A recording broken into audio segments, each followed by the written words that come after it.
The wind cut across the valley like a blade, stirring dust and dry leaves into chaotic swirls as Eli Tanner tightened the worn reins around his hands. His barn, a humble structure of rough-hewn timbers and sagging roof, had never seen visitors at this hour, nor did it expect the shivering figure who now stood in the shadows of its doorway. She was small, bundled in tattered blankets that smelled faintly of smoke and river water, her eyes wide with a wariness that made Eli's chest tighten. Her hands were raw and red from the cold, and each breath came in visible puffs, trembling like the fragile wings of a bird, too weak to fly. I didn't know where else to go, she whispered, voice barely rising above the hiss of the wind. Please, just for the night. Eli studied her for a long moment. The valley was empty, his neighbors miles away, and the winter had already begun its slow, merciless spread.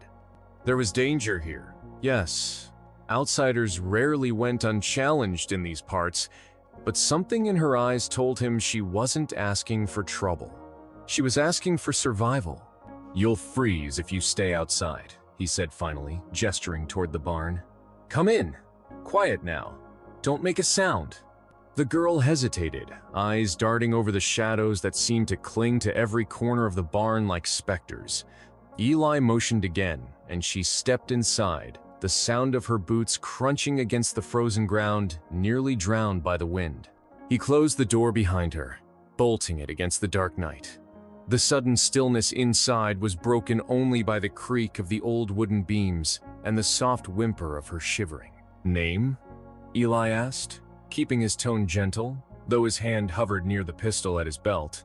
He didn't like surprises, but some things couldn't wait. Naya, she whispered, lips barely moving.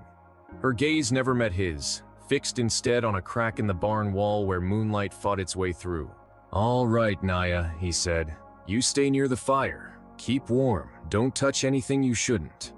She nodded, inching closer to the small hearth, where he had hastily built a fire from old planks and splintered beams. The flames licked her face, and Eli couldn't help but notice the exhaustion etched into her features, the hollow cheeks, the dark circles beneath eyes that had seen more fear than a child should ever bear. As she warmed herself, Eli's mind raced. Who was she running from? The valley rarely saw trouble, but stories from the nearby settlements were enough to make any man wary. Raiders, bounty hunters, men with grudges and guns too quick for mercy. And yet, despite the danger, despite the unknown, he felt a strange sense of obligation. The girl needed shelter. The barn offered it. That simple act, he told himself, could save a life tonight. Hours passed slowly. Outside, the wind howled like a chorus of ghosts, rattling the barn walls and carrying the scent of pine and frost. Naya finally spoke, voice small but steady. They'll come looking for me. Eli frowned. Who? They think I killed someone, she said, eyes wide and haunted. I didn't, not really, but they'll hang me if they catch me. The words hit him like a whip. Hanging was a common threat in these parts, swift and unforgiving. Yet something about her panic, raw, unpolished, desperate, made him feel a responsibility he couldn't shake. Then we make sure they don't find you tonight, he said quietly. You hide here. No one knows where you are. I'll handle the rest. Her gaze flicked to his, searching for deceit, for malice, but found none. She nodded slowly, the tension in her body slightly easing. Eli knew sleep wouldn't come easily for either of them. The girl, wrapped in blankets, leaned against a wooden post, eyes half closed but vigilant. He remained by the door, listening. Every sound outside, every creak of timber, every distant howl set his nerves on edge. The night stretched on, slow and relentless. Hours slipped past with only the wind and the occasional distant cry of wildlife for company. Naya murmured occasionally, half sleeping, half frightened, and Eli kept the fire alive, his thoughts wandering to what could happen if someone discovered her presence. Every scenario was worse than the last, and sleep became a distant luxury. By the time the first pale light of dawn crept over the horizon, painting the valley in shades of gray and gold, Eli had made a plan. Whoever was searching for Naya wouldn't find her in the open. The valley was wide, dangerous to traverse, and he knew every hidden path, every clump of trees, every bluff that could hide a person. He would use it to their advantage. But before any strategy could be enacted, a distant sound froze him in place, a low, rhythmic pounding that shook the earth beneath his boots. Horses. A dozen, maybe more, moving fast, the sound of hooves echoing across the valley like a drumbeat of impending doom. Naya's eyes snapped open, terror spilling across her face in waves. "They found me," she whispered. Eli's heart thundered. He could see them now. Riders cresting the ridges, hats low, guns glinting in the morning light. They moved with precision, a hunting pack with a singular purpose. "Stay calm," he told her, though his own voice betrayed the tension coiling in his chest. "You don't move until I say. Understand?" She nodded, trembling. The horses drew closer, kicking up dust and gravel, and Eli realized that this was no random search party. These men were experienced, ruthless. The tallest among them, riding at the front, wore a cold expression that spoke of authority and cruelty in equal measure. "They're coming for you," Eli said quietly. "But not tonight. Not while I'm here." Naya swallowed hard, fingers clutching the blanket tighter around her shoulders. Eli's mind raced, weighing every possibility. Confrontation could mean death, yet hiding offered only temporary safety. The barn, humble and fragile as it was, became their fortress. And for the first time, Eli understood the weight of responsibility the life of another, entrusted to his choices, his courage, and his instincts. The riders halted at the edge of the property, scanning the barn with cold, methodical eyes. Eli could hear the creak of leather, the murmur of words carried on the wind, and the unmistakable metallic clink of weapons. They believed they had the upper hand, but the valley and its secrets favored those who knew it well. Eli drew a slow, measured breath. He would protect this girl, no matter the cost.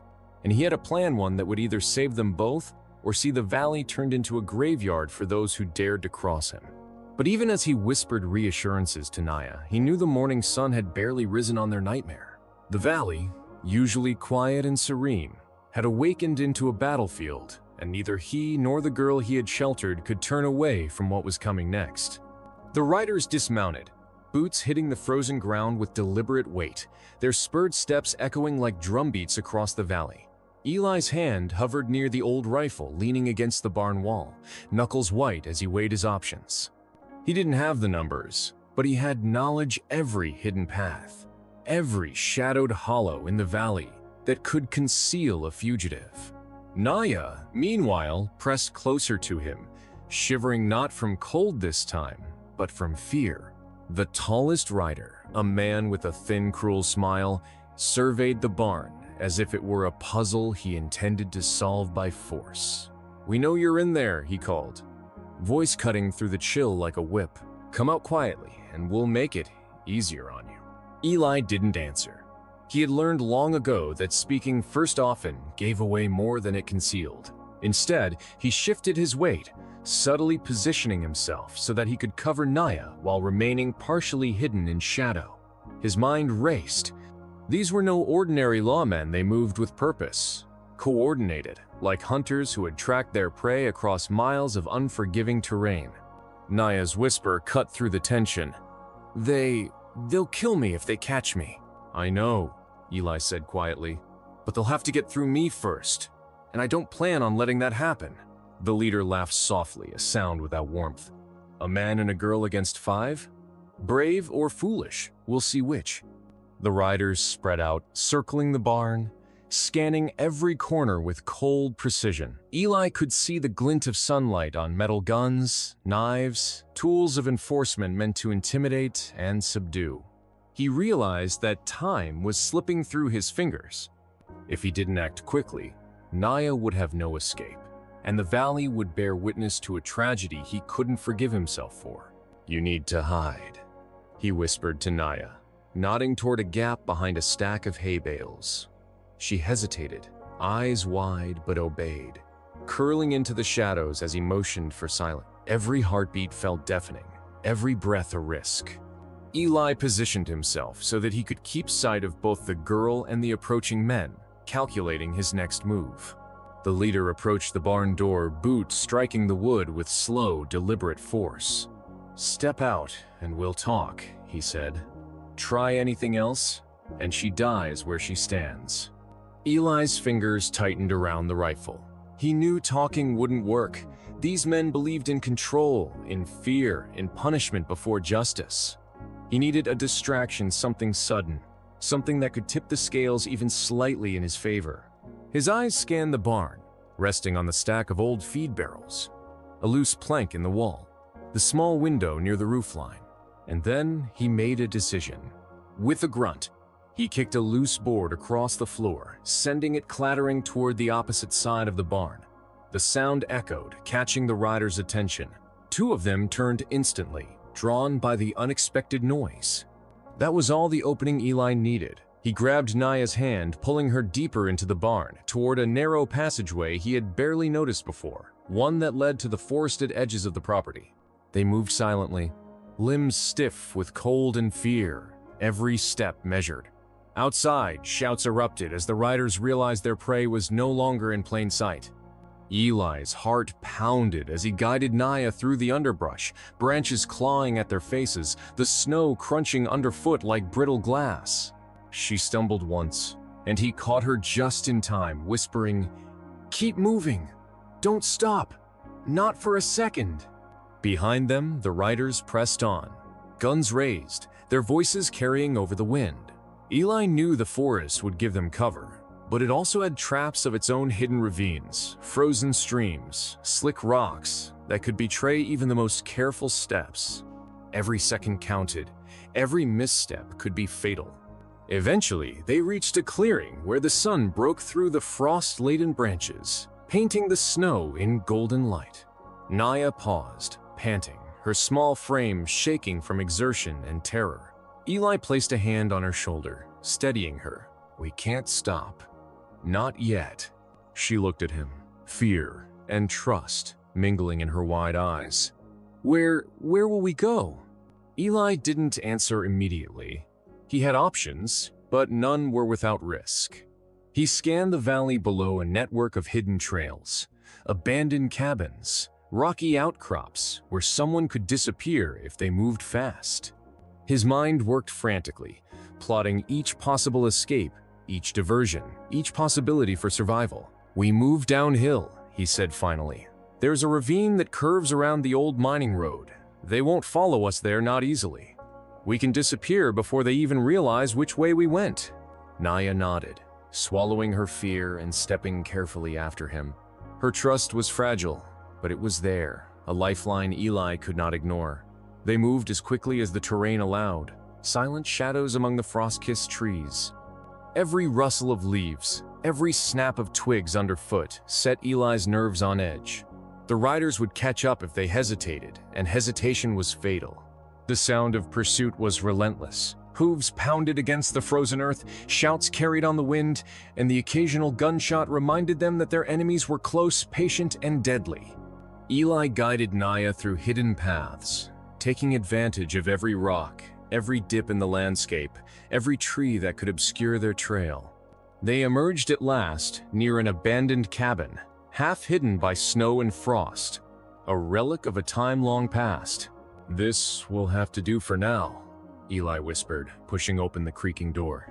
Inside, the air was cold, dust thick on the floor, but it offered concealment. Naya sank to the ground, shivering, exhaustion finally overtaking fear.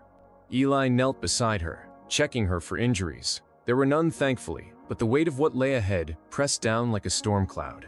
"We'll rest," he said softly. "Just a little. Then we move again. They won't give up, but neither will we." As the morning sun climbed higher, a sense of temporary safety settled over them. The cabin, abandoned and forgotten, became a fragile sanctuary. Naya finally spoke, her voice trembling. I didn't mean to." You don't have to explain now, Eli said gently. Just survive. That's all that matters. But even in this moment of reprieve, the shadow of pursuit lingered. Every gust of wind against the cabin walls, every distant cry from the valley reminded them that danger was never far, that survival was temporary, and that the valley, beautiful and cruel in equal measure, had many secrets yet to reveal. Naya leaned against him, trusting him in a way that surprised both of them. She was small, fragile, haunted by a past that threatened to catch up with her, and yet her courage, quiet as it was, gave Eli a strange sense of hope. He had not merely given her shelter, he had chosen to fight alongside her. And in that choice, a bond had begun to form, unspoken yet undeniable, forged in fear and necessity. The sound of distant riders was growing louder again. Eli peered through the frost-covered window, counting at least 5 men moving with calculated precision. They were closing in, relentless as the tide, their determination as sharp as the edges of their weapons. There would be no mercy, no hesitation. The moment of reckoning was approaching, and Eli knew that the valley would witness a confrontation unlike any it had seen before. Naya, sensing his tension, whispered, Will we make it?" Eli's gaze hardened, resolve settling over him like steel. "We will," he said. "I won't let them take you. Not now, not ever." And with that, the two of them prepared for the inevitable, knowing that the valley, the pursuers, and the frozen wilderness would test them in ways they could scarcely imagine, but also knowing that, together, they had a chance to survive.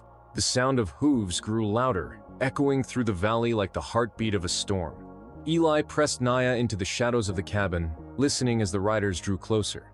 Their shouts carried across the snow-covered ground, cutting through the fragile silence like knives. He could see the leader's shadow passing by the frost-covered window, the glint of his gun unmistakable in the pale morning light. "They're close," Naya whispered, trembling. I can't run anymore." "You can," Eli said firmly, his voice steady. "You have to. Just one more push, one more move, and we're free. Trust me." Her eyes met his, wide and haunted, and she nodded, drawing strength from his resolve. Eli's plan was desperate, but it was all they had. The cabin's back wall opened onto a narrow, rocky passage leading down to the river that cut through the valley. If they could reach the water, its frozen banks and hidden inlets would give them a chance to escape. "On my mark," he whispered. "We move fast. Don't hesitate." The leader's voice rang out again, sharp and mocking. "We know you're in there. Step outside or she dies." Eli exhaled slowly, then nodded to Naya. They bolted, dashing through the cabin door and into the bitter cold. Snow whipped at their faces, branches slapping at their bodies, but they ran without faltering. The riders reacted immediately, guns raised, shouting orders. Eli gritted his teeth, using the terrain to his advantage, ducking behind rocks, weaving between trees, pulling Naya along with him. The river came into view, a frozen ribbon of silver winding through the valley. Eli could see a partially submerged path along the bank, hidden by ice and snow, a route only a fool or desperate man would attempt. "Here," he said urgently. "This way. Stay close." They scrambled onto the slippery ice, each step a perilous gamble. The riders hesitated, unwilling to risk the treacherous surface, and Eli seized the moment. "Move! Faster!" he shouted, driving them forward. Naya clung to his arm, trusting him completely, and for the first time, fear mixed with exhilaration. They were alive, and every step carried them further from certain death.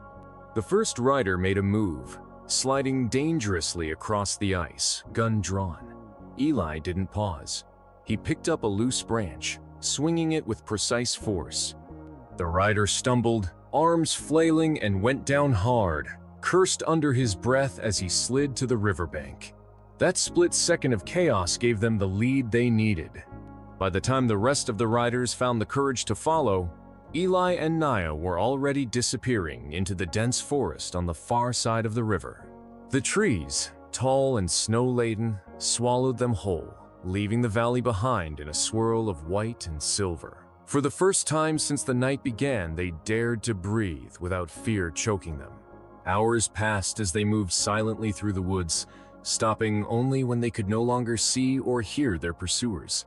Naya sank to the ground, exhausted, tears streaking her frozen cheeks. Eli knelt beside her, hands warm despite the cold. "We're not safe yet," he said softly. "But we're farther than they expected. That counts for something." She looked up at him, vulnerability and gratitude mixing in her gaze.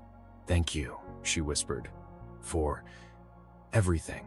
He gave a small, grim smile. "Don't thank me yet. We still have a long way to go." As the sun began to dip toward the horizon, casting long shadows across the snow-covered forest, Eli led Naya to a hidden hollow in the cliffs, a place known only to him, where the snow was shallow and the wind cut less fiercely. It would serve as a temporary refuge, a place to rest and gather strength.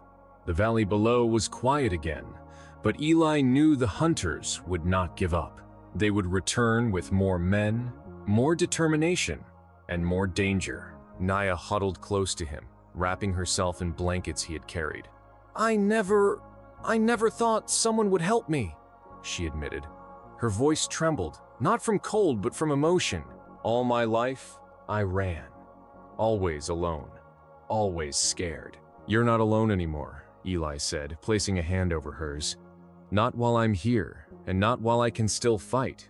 The night deepened, and the stars emerged, cold and distant, like silent witnesses to their ordeal. Eli kept watch, rifle at the ready, senses straining against the dark. Every crack of a branch, every distant howl set his pulse racing. He was tired, but he could not rest, not yet.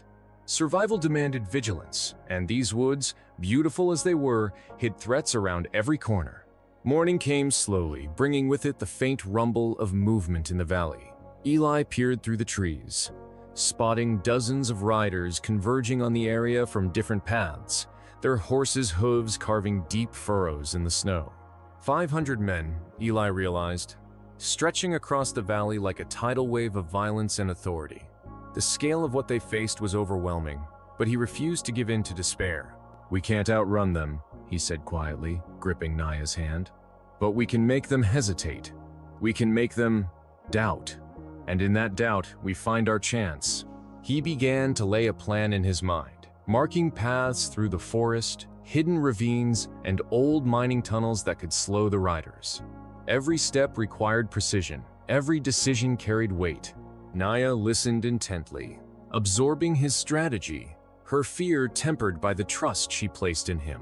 Together, they became more than a fugitive and a protector. They became a team bound by circumstance, necessity, and courage. Hours of careful maneuvering brought them to an ancient bridge, spanning a deep chasm, its timbers worn but sturdy. Eli knew it could serve as a trap. If they led the riders onto it, the weight of too many horses at once could collapse it, creating a barrier that would give them time to escape. It was dangerous, yes, possibly deadly, but desperation demanded bold choices. "Are you ready?" he asked, eyes scanning the valley below. Naya nodded, resolve replacing fear in her gaze. Together, they moved forward, using the terrain to their advantage, setting a path that would buy them the edge they desperately needed. The riders followed, falling for the bait. Eli's heart pounded as he waited, the moment of reckoning upon them. The bridge groaned under the weight of horses and men. A sudden crack echoed, sending a shiver through the valley. And then, with a thunderous snap, timbers gave way, plunging several riders into the icy chasm below. Screams and the clash of steel filled the air as chaos erupted. Eli grabbed Naya's hand. "Now!" he shouted, and they sprinted, disappearing into the forest while the surviving riders scrambled to recover. The trap had bought them time, perhaps even salvation. They ran until the valley behind them was nothing but a distant memory, a frozen landscape marked by their courage and desperation. By nightfall, they reached a hidden settlement of friendly outcasts, people who lived beyond the reach of law and vengeance, where no one asked questions and everyone understood survival. Eli led Naya into the warmth of a simple cabin, safe at last, if only for a moment. She looked at him, exhausted but alive, and whispered, I I don't know how to thank you. Live, he said simply. Survive. That's thanks enough. Outside, the valley lay quiet, the snow settling once again over the paths of hunters and hunted alike. The story of courage, desperation, and trust had carved itself into the frozen landscape, leaving behind a truth as clear as the cold, unyielding air. Survival belonged to those who dared to act when others would hesitate. And so Eli Tanner and Naya, once strangers bound by circumstance, found something stronger than fear, trust, courage, and the fragile, enduring spark of hope. Their journey was far from over, but together they had faced the storm and emerged alive, ready to confront whatever the valley, the world, or fate itself could throw at them next. If you felt the tension, the fear, and the courage in Eli and Naya's story, don't let this moment fade. Share this story with someone who loves suspense. Leave a comment with your thoughts, and subscribe for more tales that plunge you into danger, emotion, and survival, because the valley holds countless secrets. And this is just the beginning.